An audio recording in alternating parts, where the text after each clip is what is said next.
Hare Krishna, Hare Hare Rama, Hare Rama, Rama Hare Rama, Ram, Hare Ram Hare, Ram Hare Ram, Krishna, Hare Krishna, Krishna Krishna, Hare Hare. जय श्री कृष्ण चैतन्य प्रभु नित्यानंद श्री अद्वैत गदाधर श्रीवासादि गौर भक्त वृंद। जय श्री कृष्ण चैतन्य प्रभु नित्यानंद श्री अद्वैत गदाधर श्रीवासादि गौर भक्त वृंद। जय श्री कृष्ण चैतन्य प्रभु नित्यानंद श्री अद्वैत गदाधर श्रीवासादि गौर भक्त वृंद। हरे Krishna everyone. So today is Wednesday. It is 8th November. Kartika Masa or Damodara Masa. It is Krishna Paksham and Ekadasi Tithi. So today it is Rama Ekadasi. So fasting from grains, beans and cereals. We shall also read a few lines from the Rama Ekadasi from ISKCON.com. So Yudhishthira Maharaja inquired from Krishna, O Janardana, O protector of all beings, what is the name of the Ekadasi that comes during the dark fortnight, Krishna Paksha of the month of Kartika? Please impart this sacred knowledge to me. The Supreme Lord Shri Krishna then spoke as follows. O Lion among kings, please listen as I narrate to you. The Ekadasi that occurs during the dark part of the month of Kartika is called Rama Ekadasi. It is most auspicious, for it at once eradicates the greatest sins and awards one the passage to the spiritual abode. I shall now narrate to you its history and glories. There once lived a famous king of the name Muchkunda, who was friendly to Lord Indra, the king of the heavenly planets, as well as with Yamaraja, Varuna, and Vibhishana, the pious brother of the demon Ravana. Mujkunda always spoke the truth and constantly rendered devotional service to Krishna. Because he ruled according to religious principles, there were no disturbances in his kingdom. Muchkunda's daughter was named Chandrabhaga after a sacred river, and the king gave her in marriage to Shobhana, the son of Chandrasena. One day, Shobhana visited his father-in-law's palace on the auspicious Ekadasi day. This visit made Shobhana's wife Chandrabhaga quite anxious, for she knew that her husband was physically very weak and unable to bear the austerity of a day-long fast. She said to him, "My father is very strict about following Ekadasi. On Dasami, the day before Ekadasi, he strikes a large kettle drum and announces, 'Nobody should eat on Ekadasi, the sacred day of Sri Hari.' When Shobhana heard the sound of kettle drum, he said to his wife, 'O beautiful one, what am I to do now? Please tell me how can I save my life and obey your father's strictness and at the same time satisfy our guests?' Chandrabhaga then spoke, 'My dear husband, in my father's house, nobody, not even the elephants or horses, what to speak of consenting human beings, eats on Ekadasi. Indeed, none of the animals are given their ration of grains, leaves, or straw, or even water on Ekadasi, the sacred day of Sri Hari. So, how can you escape fasting? My beloved husband, if you must eat something, then you should leave here at once. Now, with firm conviction, decide on what you have to do.' Prince Shobhana then said, 'I have decided to fast on the sacred Ekadasi day. Whatever my fate is, it will surely come to pass.' Deciding thus, Shobhana attempted to fast on this Ekadasi, but he became unbearably disturbed with excessive hunger and thirst. Eventually, the sun set in the west, and the arrival of the auspicious night made all the Vaishnavas very happy. O Yudhishthira, all the devotees enjoyed worshipping me, Sri Hari, and remaining awake all the night, but Prince Shobhana that night became absolutely unbearable. Indeed, when the sun rose on the Dwadasi, that Prince Shobhana was dead. King Muchukunda observed his son-in-law's funeral, ordering a large stack of wood be assembled for the fire. But he instructed his daughter Chandrabhaga not to join her husband on the funeral pyre. Thus, Chandrabhaga, after performing all the purificatory process and procedures for honoring her deceased husband, continued to live in her father's house.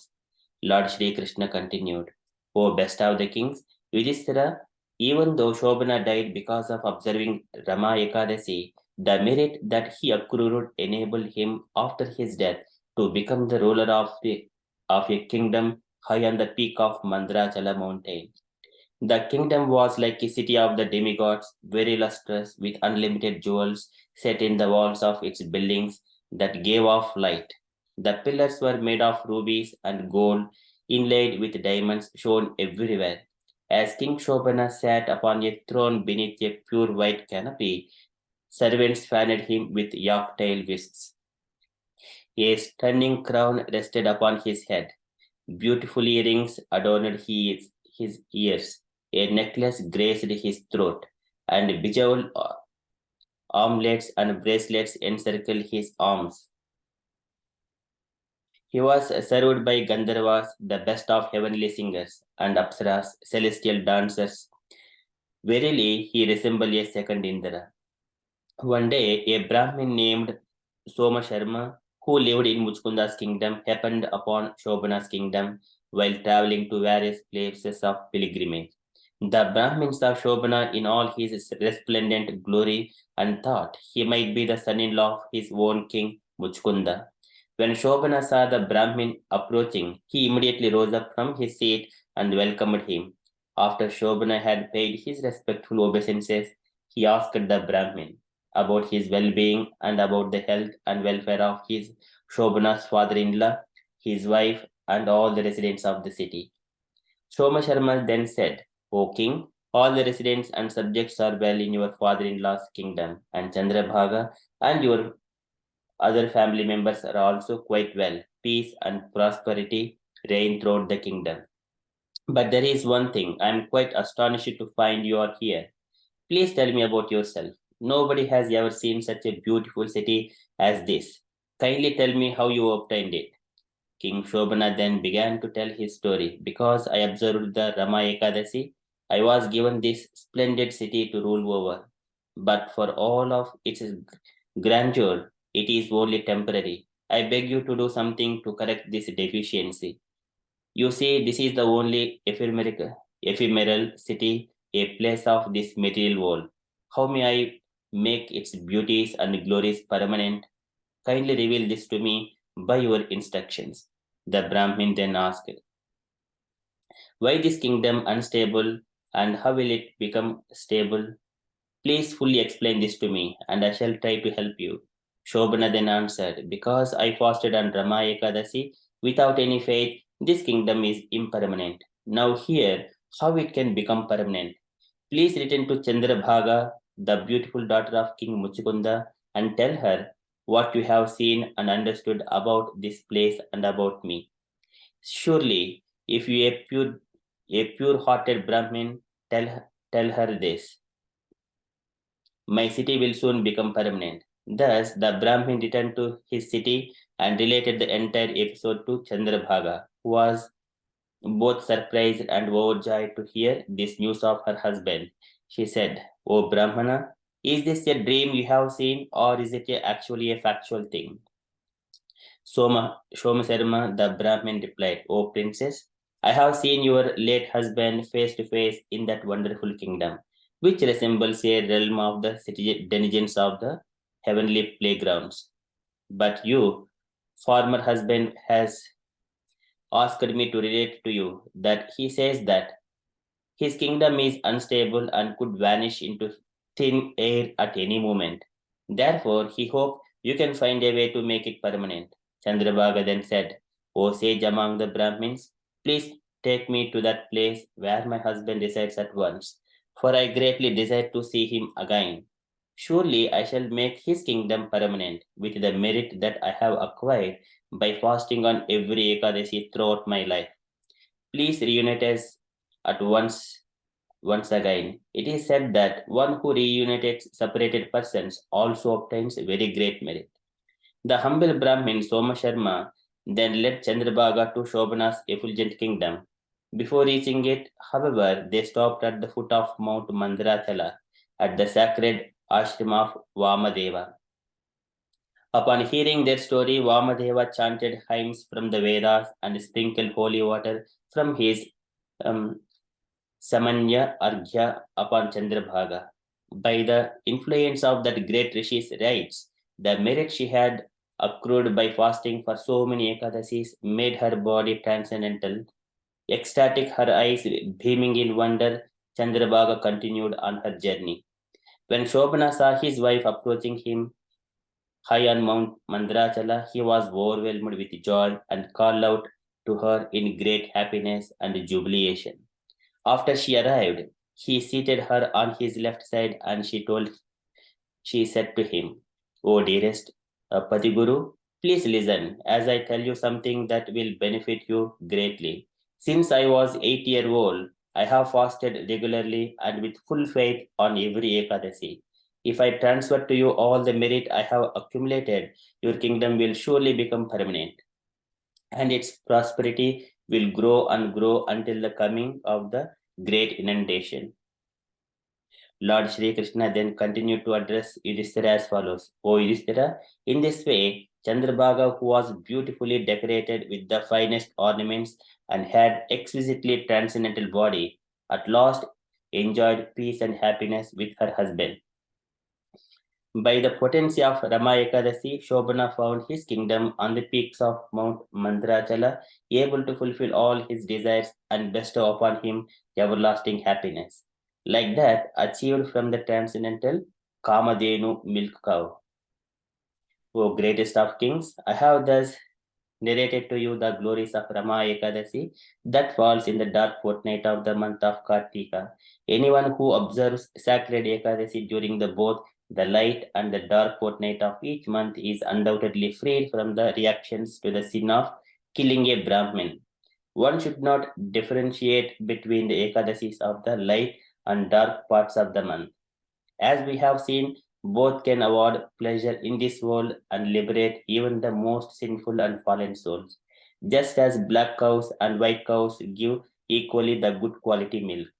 So the Ekadasis of the dark fortnight, Krishna Paksha, and the light fortnight, Shukla or Gaura Paksha, award the same high degree of merit and eventually liberate one from the repeated cycle of birth and death. Anyone who simply hears this narration of the glories of the sacred day of Rama Ekadasi is freed from all kinds of sin and attains the supreme abode of Lord Vishnu. Thus, in the narration for the glories of sacred Kartika Krishna Ekadasi or Rama Ekadasi from the Brahma Vaivarta Purana of Srila Krishna Dvaipayana Vedavyasa. Okay, thank you so much. So that is from today's events perspective.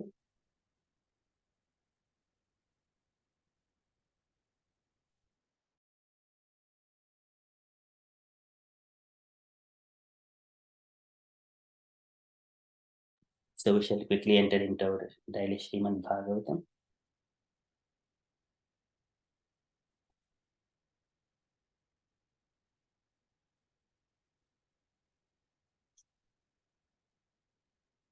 Om Namo Bhagavate Vasudevaya. Om Namo Bhagavate Vasudevaya. Om Namo Bhagavate Vasudevaya. Hare Krishna.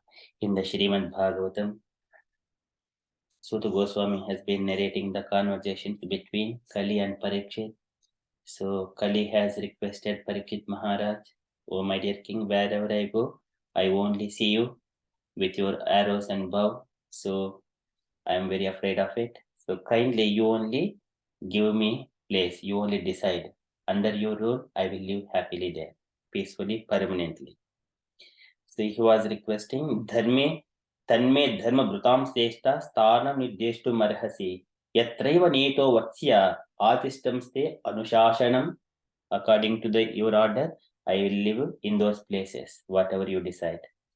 So likewise, after requesting what Parikshit is going to give, so that Sutta Goswami is saying that, so on the request of Kalipurusha, Parikshit has given, he decided 4 places. That is the place of gambling and place of intoxication and the place of prostitution and also place of the slaughtering of the animals. So these are the 4 places that were allocated to Kalipurusha by Parikshit Maharaj. So likewise, Suta Goswami is saying. So we are in the first canto, chapter 17, verse number 38.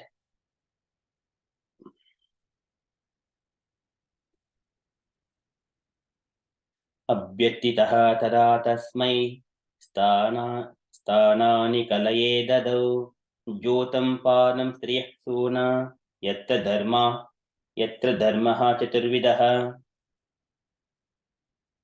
अभ्यर्थितः तदा तस्मै. So after requesting Parikshit Maharaj, so on Parikshit Maharaj, he has given sthanani kalaye dhadau. So sthanani kalaye dhadau to that tasmai, to the Kalipurusha. So Parikshit has allocated. Those are Jyotam Panam Striyaha Sona. Jyotam, it is the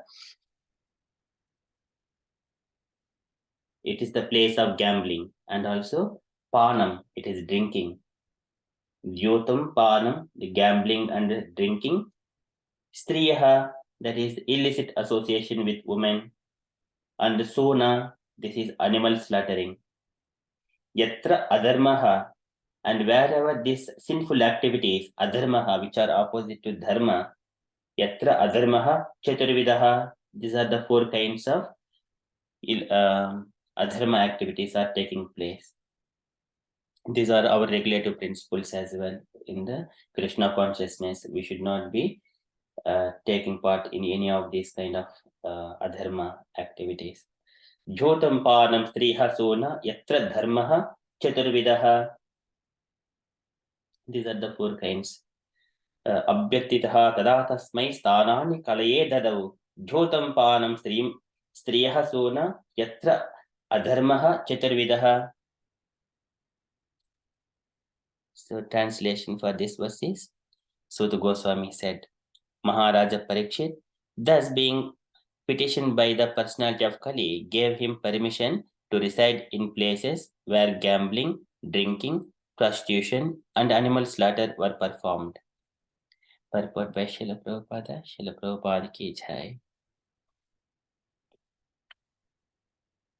The basic principles of irreligiosity, such as pride, prostitution, intoxication, and falsehood, counteract the 4 principles of religion, namely austerity, cleanliness, mercy, and truthfulness. The personality of Kali was given permission to live in 4 places, particularly mentioned by the king, namely the place of gambling, the place of prostitution, the place of drinking, and the place of animal slaughter.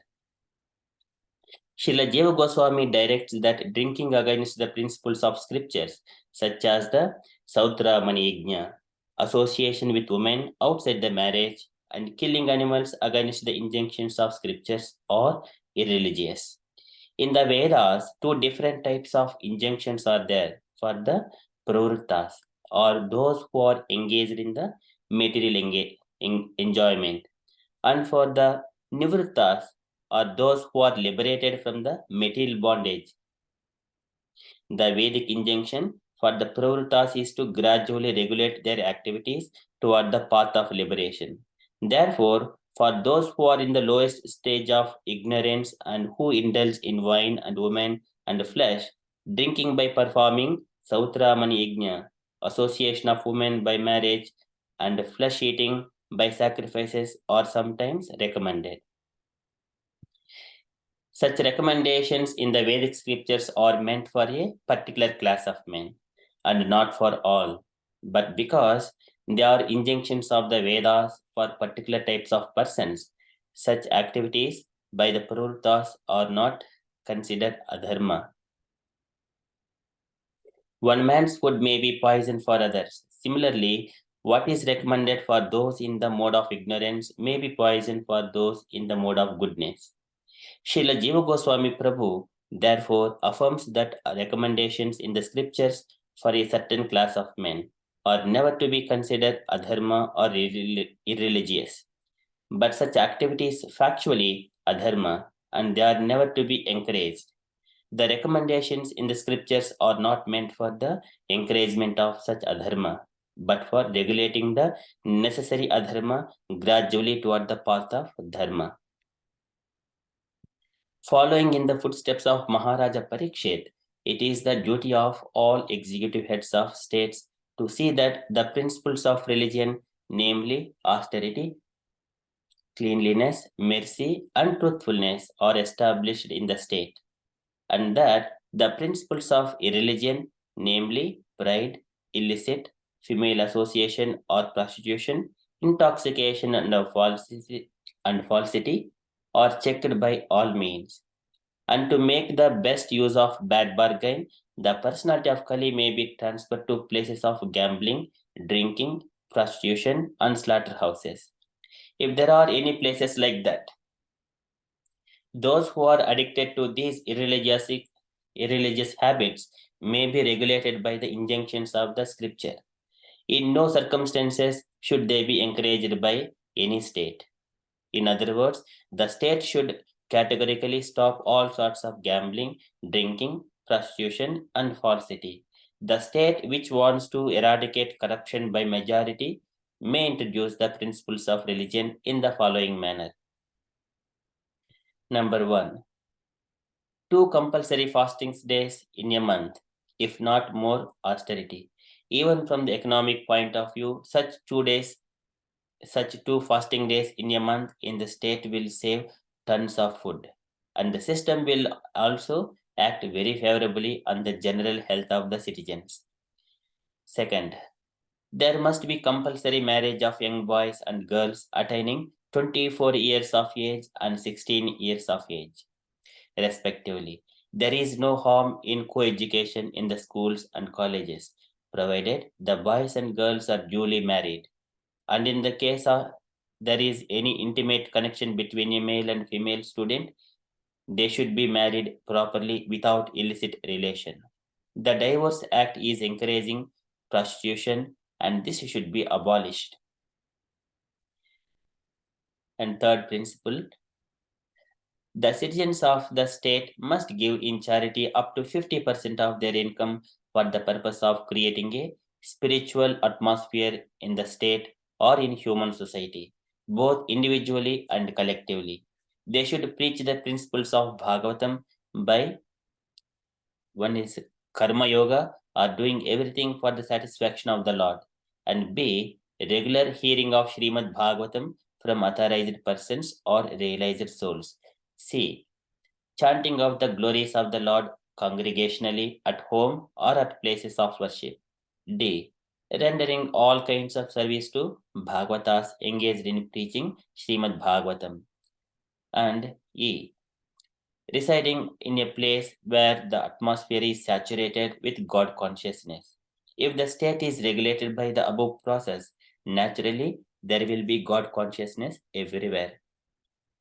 Gambling of all description, even speculative business enterprise is considered to be degrading, and even gambling is encouraged in the state. There is a complete disappearance of truthfulness, allowing young boys and girls to remain unmarried more than the above mentioned ages, and licensing animal slaughterhouses of all description should be at once prohibited. The flesh eaters may be allowed to take flesh as mentioned in the scriptures, and not otherwise. Intoxication of all description. Even smoking categories, chewing tobacco, and drinking of tea must be prohibited. Srila Prabhupada ki jai. So this is very long purport and also beautiful points why this is the major principles of ISKCON. So one must be avoid all these kinds of sinful activities. Jotam panam striha sona. No meat eating, no illicit association, no intoxication, no gambling. These are the adharmaha chaturvidaha. These are 4 kinds of adharma principles. And also Prabhupada has given the beautiful description to be introduced the principles of religion in the society in the following manner to eradicate the corruption. So that is from Srimad Bhagavatam. I think everything is explanatory. And dear devotees, I kindly request to go through this purport again. So for beautiful takeaway points, there are many points to be seen and also to be followed.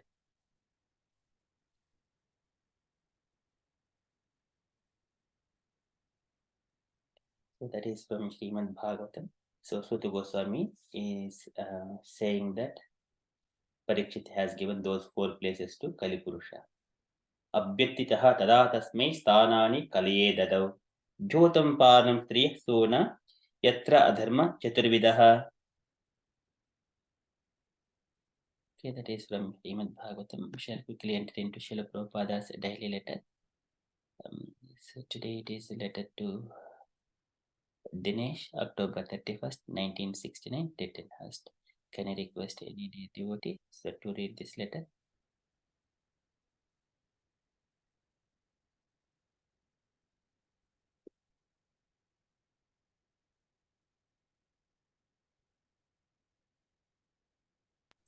Shall I read, Prabhu? Yes, Prabhuji, please. My dear Dinesh, please accept my blessings. I beg to thank you for your letter dated October 21st, 1969, along with your contribution of $25. I have already acknowledged the recipients of your reports.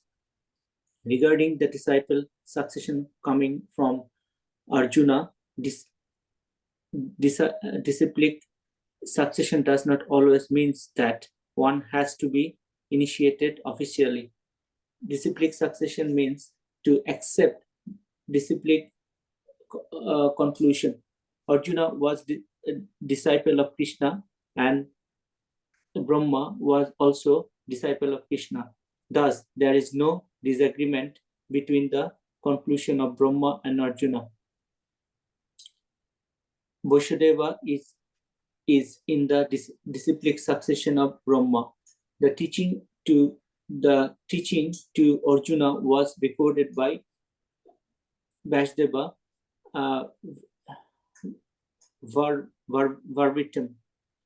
verbatim. So according to the axiomatic truth, things equal to one another are equal to each other. We are not exactly directly from Vasudeva, but our Gurudev is representative of a Vasudeva. Because Vasudeva and Arjuna are equal status, being students of Krishna, therefore we are disciplic succession of Arjuna. Things equal to the same thing are equal to one another. Regarding your second question about Sanjaya, he was a student of Vasudeva, and by the mercy of Vasudeva, he was able to receive the message of the conversation of Krishna and Arjuna. Thus, Sanjaya was able to speak to the Dhritarashtra's about the conversation of the battlefield of Kurukshetra. Regarding your final question, the marginal potency means internal potency. But because the marginal potency sometimes come within the external position, therefore, in spite of its being eternal potency, it is turned to marginal potency. This is stated in Vishnu Purana. Any potency of Krishna is a spiritual energy, but due to varieties of action, a section is called marginal potency or external potency. Please offer my blessings to your good wife, Krishna Devi, and daughter, Vaishnu Arathi. I hope this will meet you in good health. Your ever Wisha, A.C. Bhaktivedanta Swami. Srila Prabhupada ki jai. Haribol. Jai. Thank you, Prabhuji. Any takeaway points, Prabhuji, from this letter?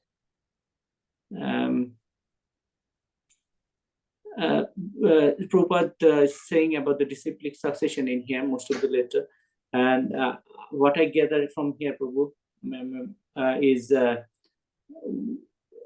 Arjuna and Brahma are in the same status. So, and yes,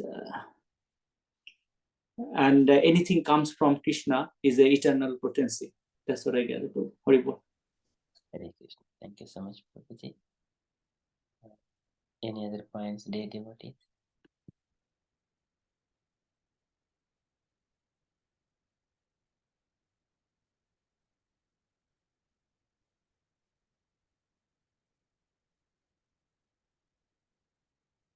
Yes, so in this letter, so the first thing is when the electricity is passing through the either cooling devices or heating devices, it is the same electricity. So either through Vyasadeva or Arjuna or Sanjaya, it is the same potency. So Krishna's instructions are always eternal.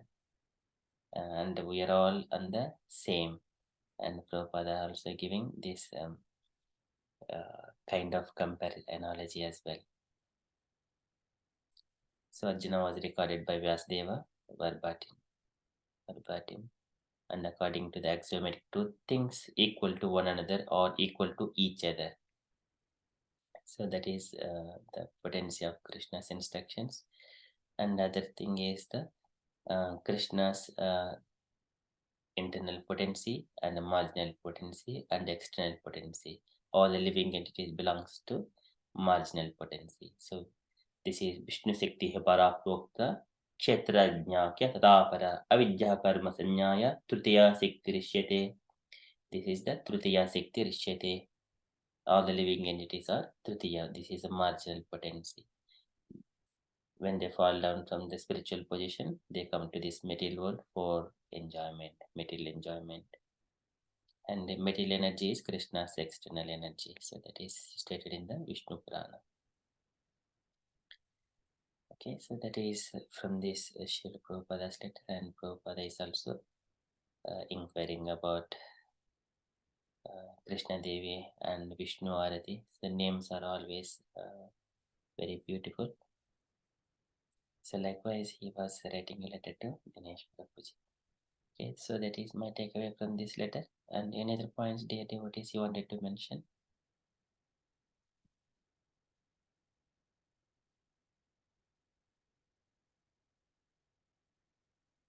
Okay.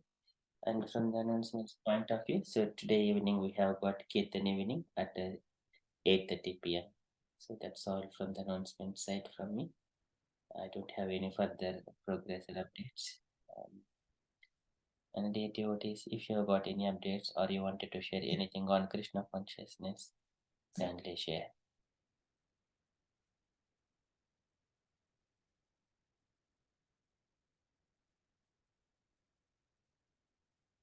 Okay, so if there are no further updates, then we shall conclude and continue with further japa.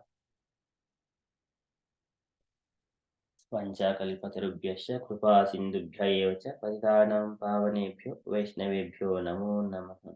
अनंत कोटि वैष्णव की जय, श्री प्रभुपाद की जय. Haribol. Hare Krishna. Hare Krishna. Happy Rama Ekadasi everyone. Dandapranam. Hari Bol. जय श्री कृष्ण चैतन्य प्रभु नित्यानंद श्री अद्वैत गदाधर श्रीवासादि गौर भक्त वृंद